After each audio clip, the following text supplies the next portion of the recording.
Let's talk about relocation charts in astrocartography. So you found the planetary line that you want to move close to, and you found the new city you want to relocate to. Next step is to pull up the relocation chart. The reason for this is because the planets in your natal chart has now shifted to new houses, and you want to see where they fall. Your natal chart is always your natal chart. That is always your blueprint. However, when you relocate, the planets shift to different houses, which activate different parts of your natal chart. You will read your relocation chart like you would read any other natal chart. But just remember, your original natal chart is your blueprint. That will never change. That will stay the same.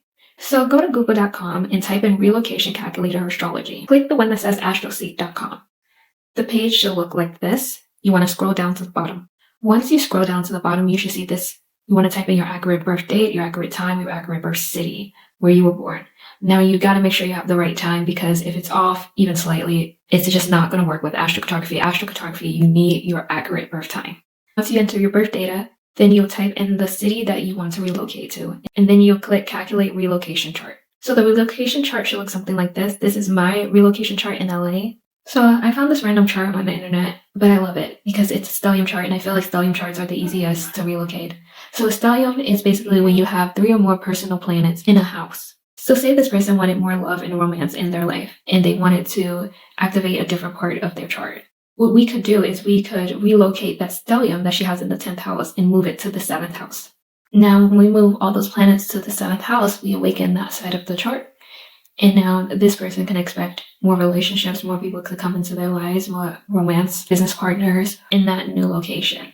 However, keep in mind that Pluto that is currently sitting in her 7th house is also going to relocate, and it might relocate into the 4th house or the 3rd house depending on where she goes. And so then you have to keep in mind that Pluto is now going to be activating that house as well. And do you want Pluto to be in those houses? That's the question. Going back to my chart, my Mars moved into my 12th house. I do not like 12th house Mars. The 12th house Mars, one of the things that it's known for is hidden enemies. And I do feel like in LA, I have way more hidden enemies than I'm used to.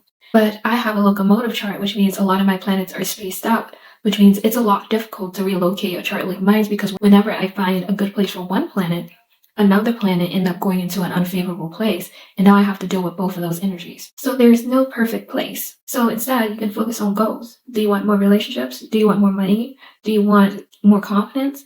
When you focus on goals, then you can better understand how to relocate. But say you were a 12th house sun natally. The sun does not like being in the 12th house. When you relocate, you have the potential to relocate that sun somewhere where it's more visible, and you can get more in touch with your sun. What you could do is relocate that sun into your 10th house. So what you would do is you would find the sun MC line, you move west to that line, and now that sun is put into your 10th house. Now you can get in touch with that sun energy that was playing out in your chart, but it was playing out in the 12th house. Now it's going to be playing out in the 10th house, which is your career and legacy. Now you can get in touch with that sun energy like you've never had before, and people are going to even feel this off of you. In astrology, life can feel so faded, and sometimes it feels like we have no free will. But we are not trees. We can get up, we can move, we can relocate. That's how we take our power back, by relocating to more favorable places where we can activate the stories we want to activate. At least that's how I like to think of astrocartography.